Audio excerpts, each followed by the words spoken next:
Graça e paz. Que bom ter você aqui conosco mais uma vez no canal da Igreja Batista Central em Bocaiúva. Inscreva-se no nosso canal, compartilhe esses vídeos, essas mensagens que têm muito abençoado a sua vida, tenho certeza. Mande para os seus amigos, para outros irmãos que você conheça. E seja abençoado e abençoe a vida de outros. É só isso que nós queremos, que o reino seja proclamado. Nós proclamamos o Rei que venceu e vem. A vida é feita de muitas coisas, desafios, histórias lindas. Tudo que nós precisamos é de homens e mulheres que nos inspirem a servir, a seguir a Cristo. Hoje eu queria falar sobre George Whitefield. Talvez Deus não tenha dado a esse homem, que foi um grande instrumento de Deus na sua relação com uma história de avivamento, uma voz de leão, nem o talento dramático de comunicação em massa, mas não há limites para o que Deus pode fazer através de uma vida, por mais jovem que seja, quando o genuíno fogo do Espírito se acende dentro do coração. George Whitefield viveu de 1714 a 1770. Na sua vida adulta era tão conhecido quanto qualquer outra figura pública nos países de língua inglesa. Com apenas 22 anos, era um dos mais destacados proponentes do movimento religioso que sacudiu aqueles países, que seria conhecido como Grande Despertamento, Grande Avivamento. Talvez se possa dizer que só a Reforma Protestante e a Era Apostólica tenham ultrapassado o fervor espiritual que Deus derramou naquele período. George Whitefield pregou na Inglaterra, na Escócia, no país de Gales, em Gibraltar, em Bermudas e nas colônias norte-americanas.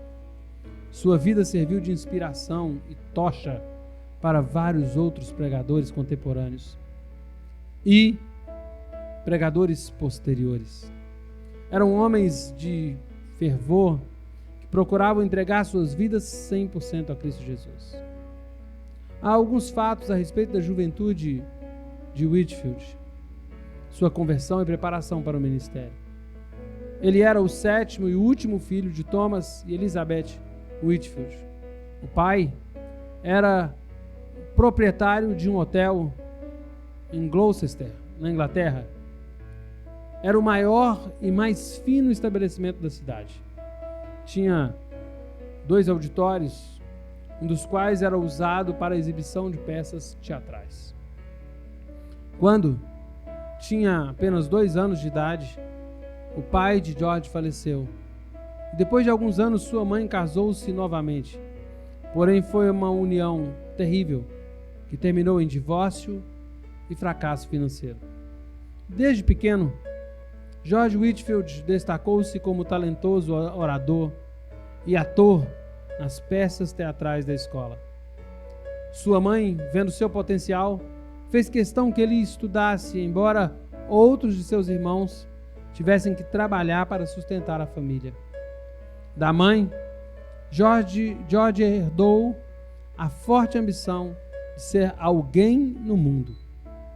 De alguma forma, ele sempre esperava mais dele, e ela criou essa expectativa do que dos outros filhos. Outra influência forte na juventude era sua paixão pelo teatro. Como garoto, lia incessantemente peças teatrais e faltava da escola para ensaiar suas apresentações. Essa necessidade e o dom de se expressar dramaticamente continuariam durante todo o resto de sua vida. Aos 15 anos de idade, George foi obrigado a deixar seus estudos para trabalhar e ajudar no sustento da família. Durante o dia, trabalhava. À noite, lia sua Bíblia. Seu sonho era de estudar em Oxford, porém não havia condições financeiras para isso. Finalmente, sua mãe descobriu uma saída. Ele poderia ir como servidor que era uma espécie de empregado, para 3 ou 4 estudantes de classe alta. Aos 17 anos, com muita expectativa, ingressou na universidade. A busca intensa por Deus, suas responsabilidades como servidor, incluíam lavar as roupas, engraxar os sapatos e fazer as tarefas dos estudantes a quem servia. Os servidores viviam com o dinheiro e as roupas usadas que aqueles quisessem lhes dar. Tinham de usar uma túnica especial para serem identificados e era proibido que os estudantes de nível mais elevado lhes dirigissem a palavra. A maioria dos servidores acabava abandonando os estudos para não terem que sofrer tamanha humilhação. George Whitefield era extremamente intenso e dedicado. E achando que tinha de ganhar a aprovação de Deus, visitava prisioneiros e pobres, além de todas as suas outras obrigações. Seus colegas, por um tempo, tentaram atraí-lo à vida social e às festas, mas logo viram que não adiantaria e deixaram-no em paz. Alguns começaram a chamá-lo de metodista, que era o nome pejorativo que davam aos membros do Clube Santo, embora ele ainda não tivesse tido nenhum contato com aquele grupo. Como servidor, não lhe era permitido tomar a iniciativa de procurá-los. O Clube Santo era um pequeno grupo de estudantes dirigidos por um professor em Oxford, chamado John Wesley. Aos outros estudantes, a vida disciplinada exigida pelo clube parecia tolice, e o nome metodista dava a ideia de uma vida regida por métodos mecânicos desprovidos de racionalidade, como se as pessoas fossem meros robôs. Foi Charles Wesley que ouviu falar desse aluno dedicado e piedoso e, rompendo as barreiras sociais, procurou Whitefield e o convidou a um café da manhã. Com isso, iniciou-se uma amizade que duraria para o resto de suas vidas. Os membros do Clube Santo levantavam-se cedo, tinham prolongados tempos de devoções a sós com Deus, praticavam autodisciplina e tentavam garantir que nenhum momento do dia fosse desperdiçado. À noite, guardavam um diário para fazer uma avaliação da sua vida e arrancar qualquer pecado que estivesse brotando ou se manifestando. Celebravam a Eucaristia aos domingos, jejuavam toda quarta e sexta-feira e usavam o sábado como dia de preparação para estar com o Senhor, para a grande festa do Senhor aos domingos. O Clube Santo também era profundamente comprometido com a Igreja Anglicana e conhecia sua história e suas normas melhor que ninguém. Visitavam prisões e bairros pobres e contribuíam a um fundo de auxílio para os presidiários e especialmente para os seus filhos.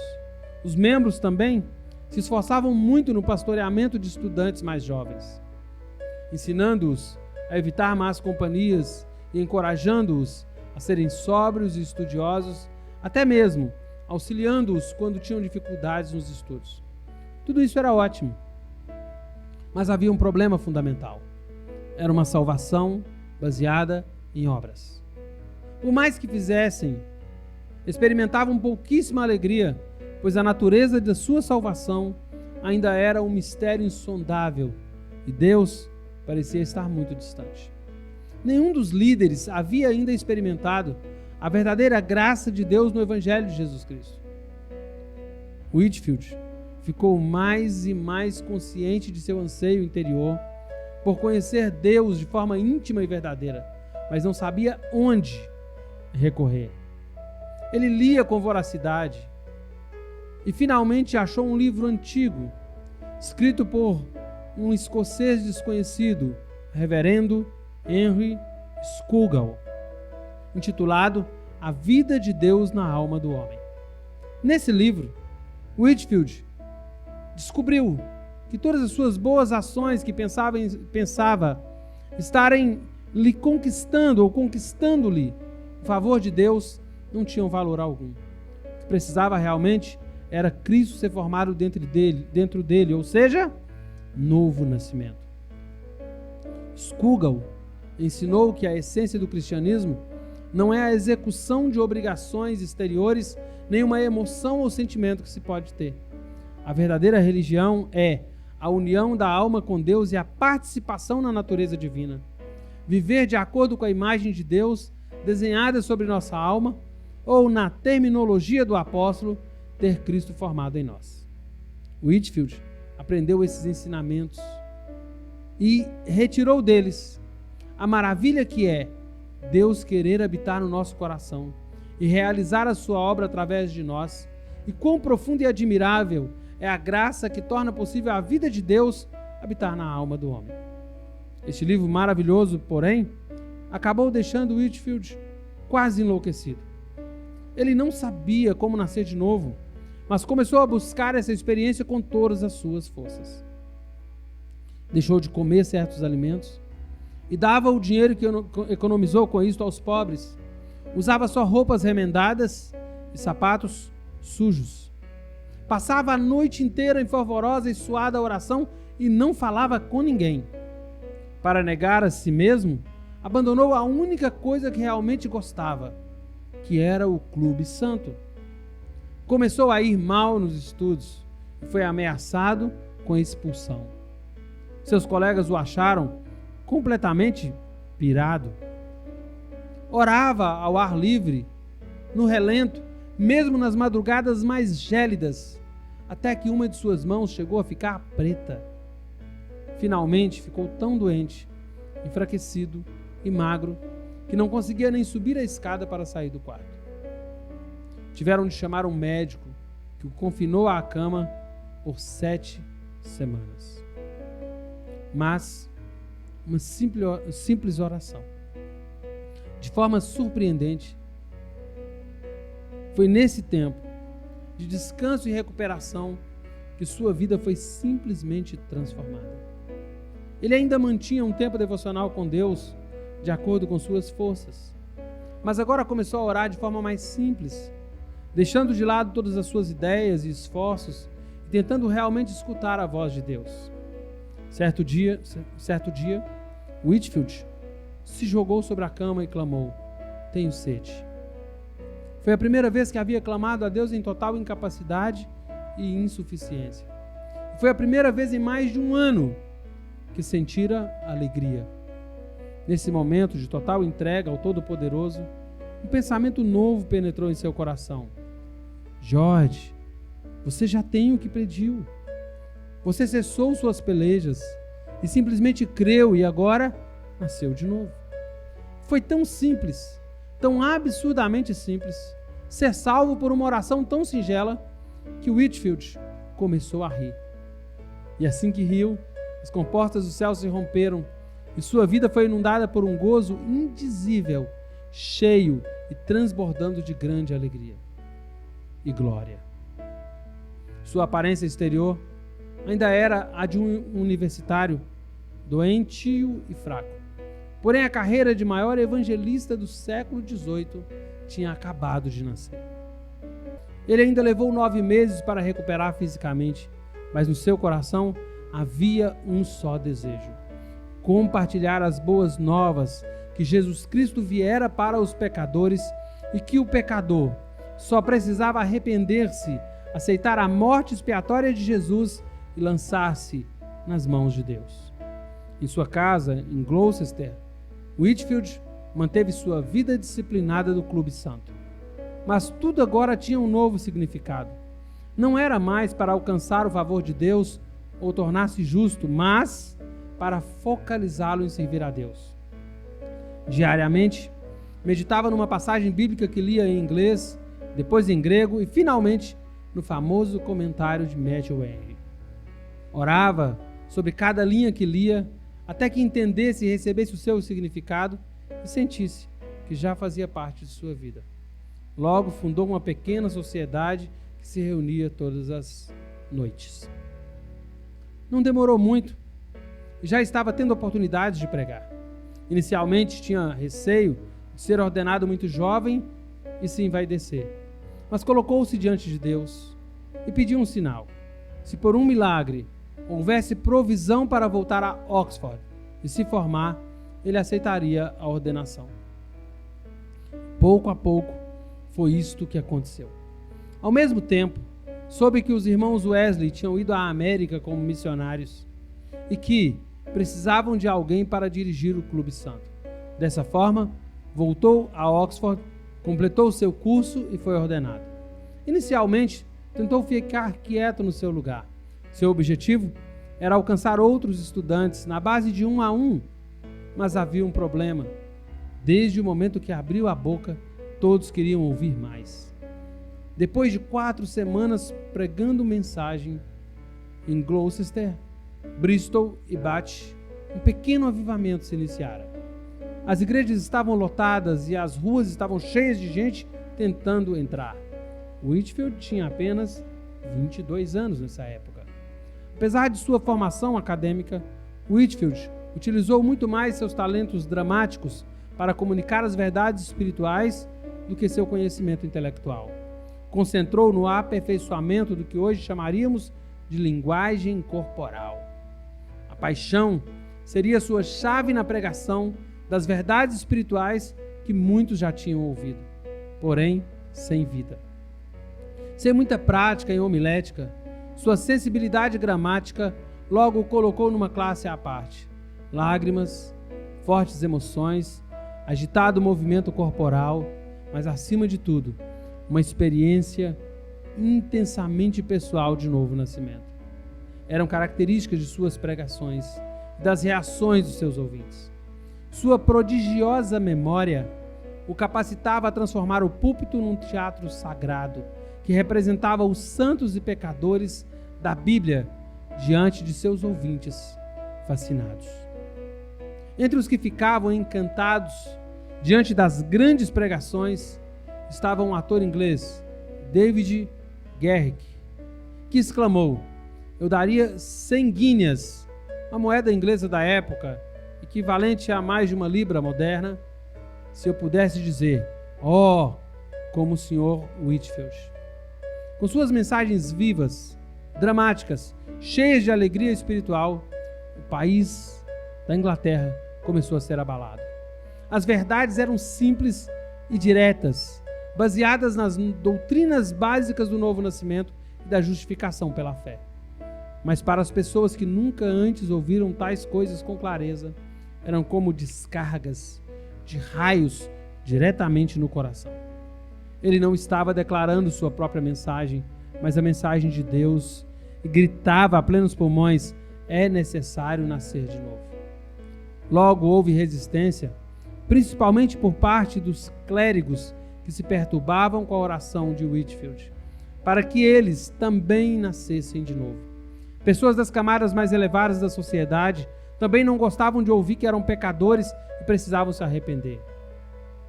Em 1739, com 24 anos de idade, Whitefield começou a pregar ao ar livre. Várias igrejas haviam fechado as portas para suas pregações e ele não queria depender mais da disponibilidade de igrejas ou de seus auditórios. Partiu para outros lugares, onde haviam milhares de mineiros de carvão que viviam em condições deploráveis. Homens, mulheres e crianças trabalhavam longas horas embaixo da terra, no meio da morte e da doença. Para Whitefield, eram como ovelhas sem pastor. Em fevereiro, o frio era intenso, mas ao passar pelos barracos e favelas, Whitefield encontrou 200 pessoas dispostas a ir ouvi-lo. Ele pregou dramaticamente sobre o amor de Jesus por eles e como sofreu a cruel morte da crucificação só para salvá-los dos seus pecados. Enquanto pregava, começou a notar faixas brancas nas faces enegrecidas de alguns mineiros.